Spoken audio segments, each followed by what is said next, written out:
कारण काल जो विषय झाला त्याच्यासाठी मी कालच निघणार होतो पुण्यासाठी, पण सगळे बोलले की आज आम्ही ह्या सगळ्यांना भेटायला येणार होतो, पण आयुक्तांची पण वेळ मिळाली, मी त्यांना पण भेटायला आलो. माझं म्हणणं आहे की हे जे इतर पक्ष असतील आमच्या कामांमध्ये जे अडथळे टाकतात हे दुसऱ्यांदा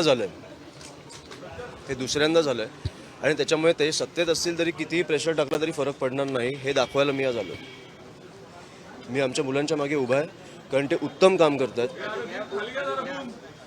मला वाटतं युनिट स्थापण्यापेक्षा एक उत्तम कार्यक्रम नाही असू शकत जिकडे तुम्ही विद्यार्थ्यांच्या घरोघरी पोचता, त्यांच्या काही अडचण असेल महाविद्यालयातली तुम्ही सोडवून घेऊ शकता.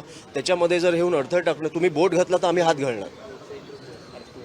ॲक्शनला रिॲक्शन ही येणारच आणि एवढंच मी सांगायला आलो आहे, आम्हाला कायदा सुव्यवस्था बिघडायची नाही आहे, पण कायदा सगळ्यांसाठी समान असला पाहिजे.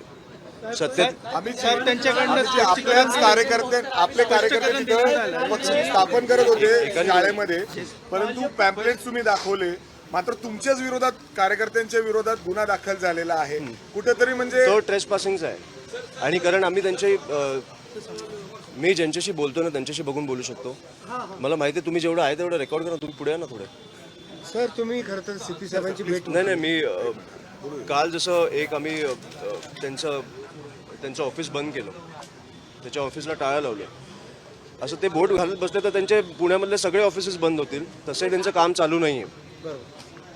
दुसऱ्यांच्या मध्ये येण्यापेक्षा स्वतःचं काहीतरी अस्तित्व निर्माण करावं, एवढीच माझी म्हणून